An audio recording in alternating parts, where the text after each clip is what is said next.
Good morning everyone, welcome to another series of To The Point. Today's topic of discussion is disqualification of Member of Parliament. First of all, let's see why is it in the news. Recently, a Member of Parliament or MP was sentenced to 2 years in jail in a 2019 defamation case over his remarks about another political leader by the Surat court. It is in terms of the provisions of Article 102 of the Constitution of India, read with Section 8 of the Representation of People Act 1951. Now moving on to the constitutional provisions. The provision for disqualification is given in Article 102 of the Constitution. It specifies that a person shall be disqualified for contesting elections and being a member of Parliament under certain conditions. If he holds any office of profit under the union or state government other than an office declared by Parliament by law not to disqualify its holder.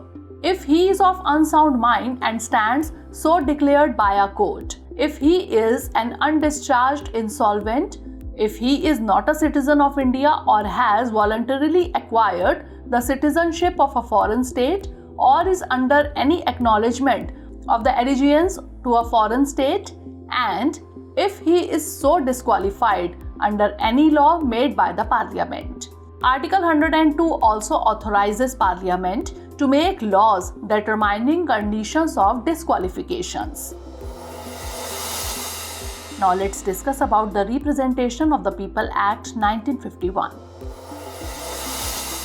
The Representation of the People Act 1951 is an act of the Parliament of India framed under provisions of Article 102. It provides that a person will be disqualified if convicted and sentenced to imprisonment for 2 years or more. The person is disqualified for the period of imprisonment and a further 6 years. There is an exception for sitting members. They have been provided a period of 3 months from the date of conviction to appeal, and the disqualification will not be applicable until the appeal is decided. Now let's have a look at the disqualification on ground of defection. The Constitution also lays down that a person shall be disqualified from being an MP if he is disqualified on the ground of defection under the provisions of the 10th schedule.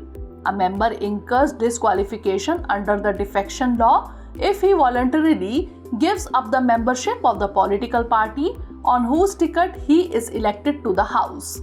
If he votes or abstains from voting in the House contrary to any direction given by his political party.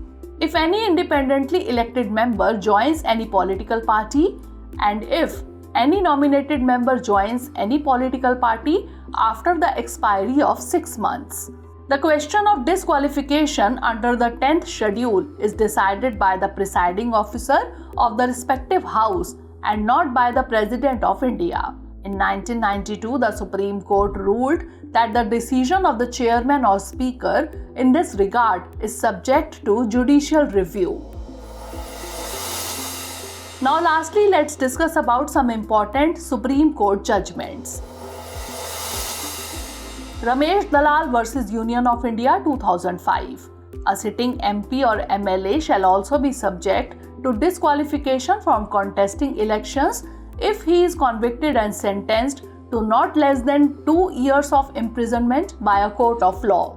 Lily Thomas versus Union of India 2013. The SC held that Section 8(4) of the Representation of the People Act 1951 is unconstitutional. Section 8(4) allows MPs and MLAs who are convicted to continue in office till an appeal against such conviction is disposed of. The court held that an MP or MLA convicted for 2 years or above would be disqualified immediately. And Krishnamurthy versus Shivakumar and others 2015. Disclosure of criminal antecedents of a candidate at the time of filing of nomination paper as mandated by law was a categorically imperative.